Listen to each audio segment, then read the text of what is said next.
देखिए, भरत तिवारी का जो मुठभेड़ हुआ है उसमें कांड दर्ज हुए हैं और उसके अनुसंधान के लिए डीआईजी शाहाबाद को, उसके पर्यवेक्षण के लिए डीआईजी शाहाबाद को पुलिस मुख्यालय के स्तर से प्राधिकृत किया गया। वो सभी एफएसएल और अन्य जो सुविधाएं हैं उसका इस्तेमाल करते हुए वैज्ञानिक अनुसंधान कराएंगे, इस बात के लिए उनको निर्देश दिया गया है। इससे रिलेटेड आपको एक और जानकारी होगी कि इस मामले में हाई कोर्ट के रिटायर्ड जस्टिस की अध्यक्षता में एक न्यायिक जांच आयोग का भी गठन किया गया है, जिसका उद्देश्य है कि इस मामले में निष्पक्ष और पारदर्शी तरीके से जांच हो।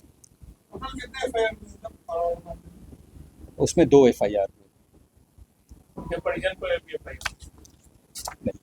उसमें 2 एफआईआर हुए हैं और दोनों एफआईआर का नंबर जो है एक 169-26 है और दूसरा 170-26 है। सर, कितने पुलिसकर्मियों पर इस मामले में कार्रवाई हुई है और आखिरकार गोली चलाने का दिशा निर्देश किसने दिया? देखिए, ये सब सारी बातें जो हैं वो एफआईआर में हैं, जो पब्लिक डॉक्यूमेंट है आप उसको देख सकते हैं। दूसरा ये कि इस मामले में लापरवाही जो है इस परिप्रेक्ष्य में सामने आई है कि जब पहली बार वो 16 तारीख को हमारे पदाधिकारी वहाँ गए थे, तो उसमें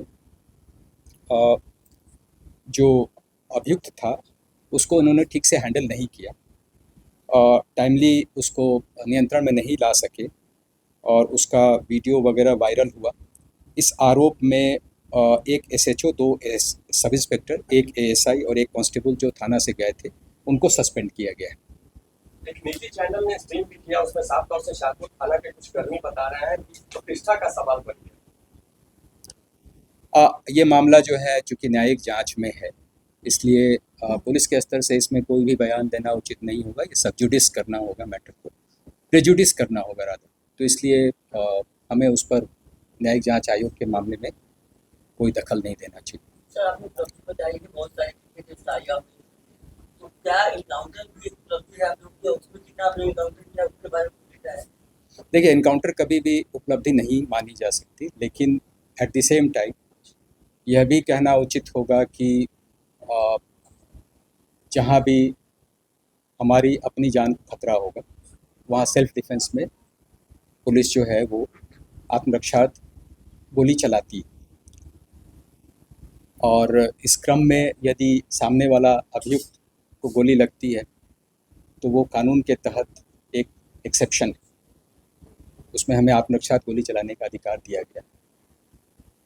वीडियो में दिख रहा है सर कि सरेंडर करने के बाद मैं पूरी घटना पुनः आसपास के लोग मैं इस बारे में यही कहना चाहूँगा कि न्यायिक जांच आयोग के तहत ये मामला है और उसमें हमारे स्तर से कोई भी बयान देना उचित नहीं होगा। डीआईजी शाहाबाद इस कांड के अनुसंधान के लिए प्राधिकृत किए गए हैं, हमें उसका इंतजार करना चाहिए। सर, मशहूर एक्टर पंकज त्रिपाठी के भाई पर हमला हुआ है, पटना एडमिट कराया गया है। वो ज़मीन विवाद का मामला है और कुल्हाड़ी से उन पर वार हुआ और जो इसमें शामिल अभियुक्त था उसको गिरफ्तार भी कर लिया गया। क्या परिवार के लोग हैं जो पारिवारिक विवाद के साथ? बताया जा रहा है, अभी उसकी डिटेल आनी बाकी है, लेकिन जो अभियुक्त इसमें शामिल था उसको गिरफ्तार कर लिया गया है, कुल्हाड़ी भी बरामद कर ली गई। बेगूसराय, पटना और बेगूसराय तमाम जगहों पर महिलाओं के साथ घटना हुई है, उस मामले में क्या करना है? देखिए, इसमें कुछ ऐसी घटनाएं 2-3 हुई हैं जो सामूहिक दुष्कर्म से संबंधित है। उसमें तत्परतापूर्वक सभी अभियुक्तों को, ऑलमोस्ट सभी अभियुक्तों को गिरफ्तार कर लिया गया है।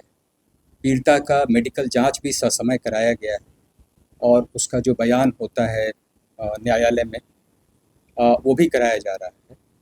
और इस तरह की घटनाएं कई बार हो जाती हैं और इसको रोकने का सबसे अच्छा उपाय ये है कि इसमें त्वरित इन्वेस्टिगेशन हो, त्वरित विचारण हो और उनको सज़ा कराई जा सके, उस दिशा में हम प्रयत्नशील हैं।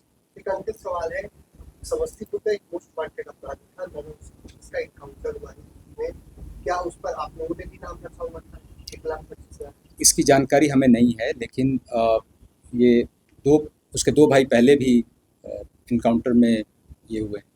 ये तीसरा जो है यूपी भाग गया था यहाँ से, जब दबिश पड़ी तो यहाँ से यूपी भाग गया था और फिर यूपी पुलिस ने भी वहाँ पे इनाम पे घोषित किया हुआ था और वहाँ पे ये इनकाउंटर में इसकी मृत्यु हुई।